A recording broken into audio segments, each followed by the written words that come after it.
तेरे मेरे दरमियाँ।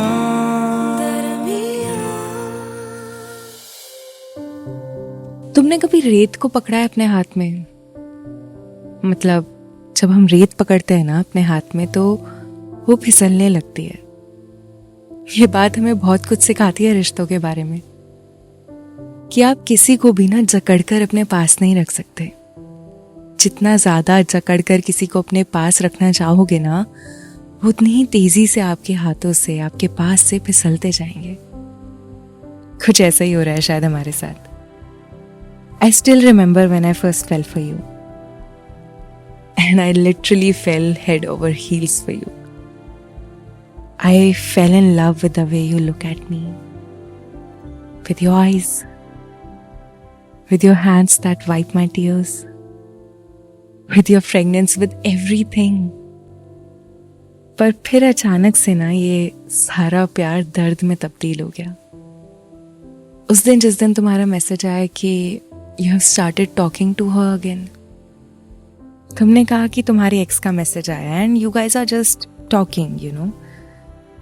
पर फिर ये बातें धीरे धीरे टेक्स्ट से कॉफी मीटिंग्स में बदल गई and मुझे लगा that I should be an understanding partner, you know. I should trust you and as you said कि you guys are just friends. मुझे लगा भरोसा करना चाहिए मुझे तुम पे। बहुत बार समझाया मैंने तुम्हें यार कि ऐसा नहीं होता है, पर तुमने कहा Riya I am all yours, nothing's gonna happen between us. पर सच बताऊं, तुम्हारे होते हुए भी ना I have now started feeling alone, started feeling like ऐसा लगता है जैसे कुछ अपना किसी और के साथ बांट रही हूँ। और ये ना एक बहुत ही खराब फीलिंग होती है यार।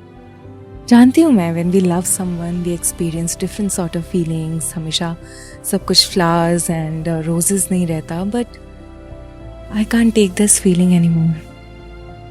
I guess I need a break from this terrible feeling. I need a break from you.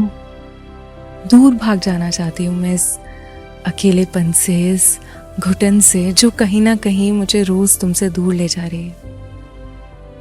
वैसे तो अभी बोल रही हूँ तुमसे that I need a break, पर सच तो यह है कि अब काफी समय से कुछ खास बचा नहीं है तेरे मेरे दरमियां। अपसेट हो, गुस्सा हो या बहुत ज्यादा नाराज हो? ऑब्वियस है, कोई भी होता। मतलब अगर तुम अपने एक्स से जाकर मिलती तो शायद मैं भी होता, पर अब नहीं होऊंगा। मतलब अगर अब तुम अपने एक्स से जाकर मिलोगी and for a reasonable condition, नहीं होगा। क्योंकि इस बार जब उसका फोन आया और उसने अपनी कंडीशन के बारे में मुझे बताया तो मुझे वो सारे वादे याद आए जो मैंने कभी उससे किए थे।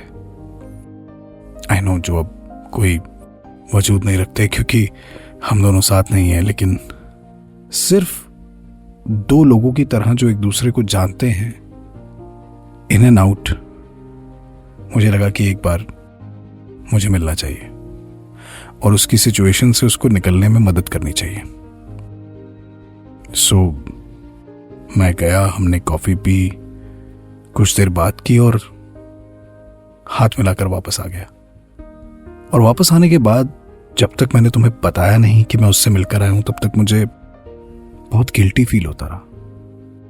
जैसे नहीं बताऊंगा तो शायद ये चीटिंग होगी तुम्हारे साथ।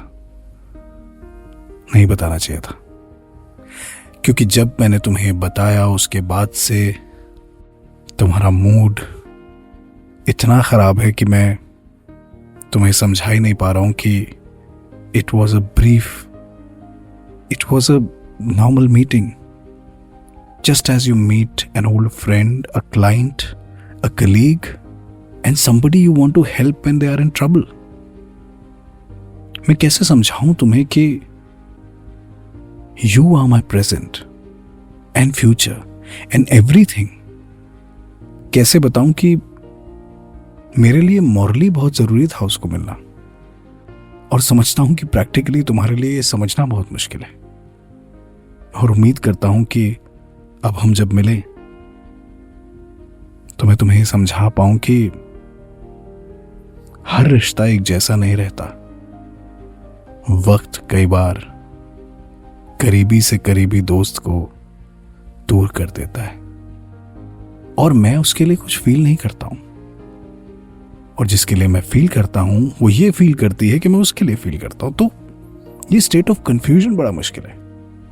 क्यों ना मिलकर इसको क्लियर कर लें वंस एंड फॉर ऑल, तेरे मेरे दरमियां।